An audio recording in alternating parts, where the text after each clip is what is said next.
Good morning बच्चों। आज मैं आपको समाकलन चैप्टर 7, मैंने पिछली वीडियो में आपको चैप्टर 7 ही समाकलन के कुछ फॉर्मूले और 7.1 एक्सरसाइज कंप्लीट कराई थी। आज मैं बच्चों आपको 7.2 एक्सरसाइज स्टार्ट कराऊंगा और ये एक्सरसाइज है प्रतिस्थापन द्वारा समाकलन। पिछले वाली एक्सरसाइज में मैंने आपको समाकलन के सारे रूल एंड देन एक्सरसाइज 7.1 आपको कराई थी। चलिए मैं आपको आज 7.2 एक्सरसाइज स्टार्ट करता हूँ। यह एक्सरसाइज है प्रतिस्थापन द्वारा समाकलन। चलिए, प्रतिस्थापन क्या होता है? यानी कोई सी भी वैल्यू को हम मानकर, जब किस तरह से मान लेते हैं, t मानकर, इसमें एक फंक्शन को t मानकर करा जाएगा क्वेश्चन को, तो इसमें हम प्रतिस्थापन विधि का प्रयोग करेंगे। चलिए हम एक क्वेश्चन देखते हैं, तब आपको समझ में आता है। Integral of 2x into sine x square plus 1, हमें इसका समाकलन करना है। लिखा हुआ आएगा प्रतिस्थापन विधि, नहीं केवल लिखा है समाकलन कीजिए। वो हमें अपने आप देखना पड़ेगा कि इसका प्रतिस्थापन द्वारा हम समाकलन कैसे करते हैं। चलिए मैं बताता हूँ। फंक्शन में ये लिखा है 2x into sine x square plus 1, तो हम एक्स स्क्वायर प्लस 1 को अगर t मानेंगे और इसका डिफरेंशियल करने पर हमारे पास 2x प्राप्त हो जाएगा।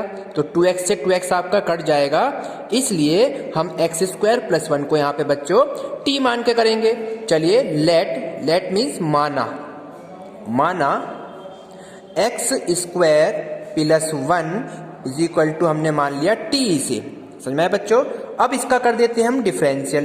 एक्स स्क्वायर प्लस 1 का हो गया एक्स स्क्वायर का हो गया 2x, और कांस्टेंट टर्म का डिफरेंशियल बच्चों 0 होता है। 2x और फिर x का होएगा dx और t का हो गया dt।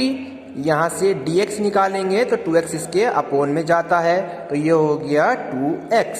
तो हम जहाँ dx है, इस dx की जगह dt अपॉन 2x रख देंगे।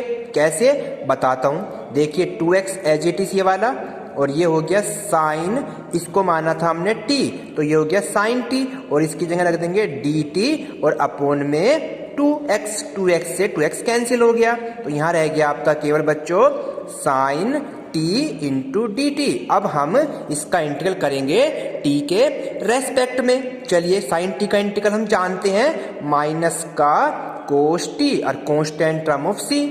अब t की वैल्यू हम यहाँ पर पुट कर देंगे। t माना था हमने किसको? एक्स स्क्वायर प्लस 1 को, तो ये रख दिया हमने एक्स स्क्वायर प्लस 1 और plus constant as it is. ये आपका आंसर हो जाता है। इस तरीके से हम इसे कहते हैं प्रतिस्थापन द्वारा समाकलन, यानी किसी फंक्शन को मानकर और यहाँ पुट कर देते हैं वो वैल्यू, और एक वैल्यू आपकी जरूर कटती है, तो इसे हम प्रतिस्थापन विधि से समाकलन कहते हैं। एक और क्वेश्चन मैं आपको कराता हूं इसमें, उसे देख लीजिए। Second question, integral of, question है आपका sine tan inverse x upon में दे रखा है 1 plus x square into d x. अब देखिए, अगर मैं इसको t मानता हूं तो tan इनवर्स x का डिफरेंशियल होता है 1 अपॉन 1 प्लस एक्स स्क्वायर, तो इसलिए हम किसे t मानेंगे बच्चों? यहाँ पर tan इनवर्स x को माना tan इनवर्स x बराबर t, तो इसका डिफरेंशियल करेंगे तो 1 upon 1 plus x square dx बराबर dt, और dx ऐसी रखा, ये इसकी मल्टीप्लाई में चला जाता है, तो ये हो गया 1 plus x square into dt। अब हम dx की जगह ये पूरा मान इस फॉर्मूले में रख देंगे। चलिए, इंटीग्रल एज इट इज रखा, साइन एज इट इज रखा, और इसको माना हमने t, तो ये हो गया साइन t। नीचे वाला 1 plus x square as it is into dx की जगह रखना बच्चों में 1 plus x square into d t, तो 1 प्लस एक्स स्क्वायर से 1 प्लस एक्स स्क्वायर कैंसिल हो जाता है, और ऊपर बच गया केवल sine t into d t. अब साइन टी का इंटीग्रल कर दीजिए। साइन टी का इंटीग्रल क्या होता है? माइनस का कोस टी और कांस्टेंट टर्म ऑफ सी रख देंगे। अब इसे हम सोल्व कर लेंगे, यहाँ पे टी की वैल्यू को पुट कर देंगे बस। माइनस का कोस और टी का मान माना है हमने यहाँ पे tan इनवर्स x और plus constant term of c, ये हमारा आंसर हो गया। तो ये आपका सेकंड क्वेश्चन हो जाता है। अब कोई नेक्स्ट क्वेश्चन और देखते हैं हम यहाँ पे। देखिए नेक्स्ट क्वेश्चन पे चलते हैं। नेक्स्ट क्वेश्चन आपका वेरी इंपॉर्टेंट क्वेश्चन है, बड़े ध्यान से इसको बच्चों आप करेंगे अपनी कॉपी पे। जो भी मैं आपको कराता हूं उसको आप कॉपी पे नोट करते रहिएगा। चलिए नेक्स्ट क्वेश्चन है थर्ड क्वेश्चन। क्वेश्चन दिया हुआ है integral of, very important question है बच्चों ये आपका, इंटीग्रल ऑफ 10 की power 4x into under root x, 10 की पावर 4 इंटू एक्स, ऐसी sec square under root x और अपोन में दिया हुआ है बच्चों रूट एक्स और dx। अब हमें इसका इंटीग्रेशन करना है। तो चलिए इंटीग्रल के लिए क्वेश्चन वेरी इंपॉर्टेंट है, आप इसे ध्यान से कर लेंगे। तो इसके इंटीग्रल क्या करेंगे, रूट एक्स को t मान लेंगे। क्या मान लेंगे बच्चों, यहाँ पे हम रूट एक्स को t मान लीजिए, माना root X is equal to T मान लिया। अब रूट एक्स का मतलब है कि x की पावर 1/2, समझ में आया बच्चों। अंडर रूट को 1/2 कहते हैं। अब इसका डिफरेंशियल कर दीजिए। डिफरेंशियल क्या होता है, x की पावर n से, यानी 1/2 आगे और इसमें से 1 कम हो जाता है, यानी 1 कम करेंगे तो ये हो गया माइनस का 1/2 और x का हो गया dx और बराबर में हो गया dt। अब ये 1/2 ऐसी रखा, इस माइनस 1/2 को नीचे लाएंगे तो नीचे आके फिर से एक तो अंडर रूट में बन जाएगा और प्लस का हो जाएगा और dx ऐसी है और dt एज इट इज है आपका। क्लियर हो गया बच्चों आपको।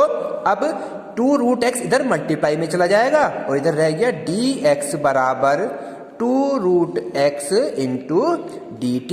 फिर से ये वाली वैल्यू यहाँ पुट करेंगे तो अब इसको रूट एक्स यहाँ पर आएगा गुणा में और रूट एक्स यहाँ पे ये इससे कट जाएगा। तो यहाँ पे केवल आपका एक तो 2 बचा, ये लिखा हमने 2 और बाकी ये हो गया आपका 10 को माना हमने रूट एक्स को t, तो ये हो गया यहाँ पे हमारे पास 10 की पावर 4 t, ऐसी ये हो गया सेक स्क्वायर t और यहाँ पर हो गया बच्चों ये dt। इतनी बात समझ में आ गई होगी बच्चों आपको सबके, कोई क्लियर दिक्कत। अब इसके बाद अब दोबारा से आपको इसे कुछ और मानना पड़ेगा, तभी ये क्वेश्चन हमारा आगे सोल्व हो पाएगा। तो ये इंटीग्रल में 2 एज इट इज। अब इस tan t को हम कुछ मान लेते हैं, माना। अब क्या ये t माना था, अब क्या यहाँ पे हम tan t को मान लीजिए u और tan x का डिफरेंशियल होता है बच्चों सेक स्क्वायर एक्स और t में चल रहा था और सेक स्क्वायर t dt बराबर du। फिर से ये बटे में जाएगा इसके, तो ये जाएगा dt बराबर du अपोन में sec square t।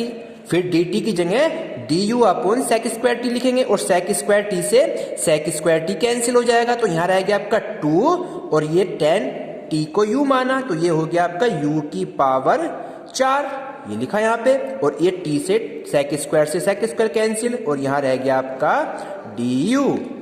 2 as it is है। अब इसका u की पावर 4 का इंटीग्रल कर दीजिए, ये हो गया u की पावर 5 अपोन में 5 plus constant term of c। अब ये हो गया आपका बच्चों यहाँ पर 2/5 और u की वैल्यू क्या मानी है हमने यहाँ पे tan t मानी हुई है, तो यहाँ पे u की जगह रख दीजिए आप tan t रख दीजिए और इसकी पावर कितनी है बच्चों यहाँ पर 5 प्लस का c। अब इसको हम लिखते कैसे हैं, ये 5 यहाँ पे हो जाता है पावर में tan की power 5 t plus c, 2/5 as it is है, tan एज इट इज है और ये t का मान हमने क्या माना था बच्चों यहाँ पर रूट x, तो t की जगह रख देंगे रूट x प्लस c। तो ये आपका क्या हो गया बच्चों यहाँ पर आंसर हो जाता है। क्लियर हो गया आपके।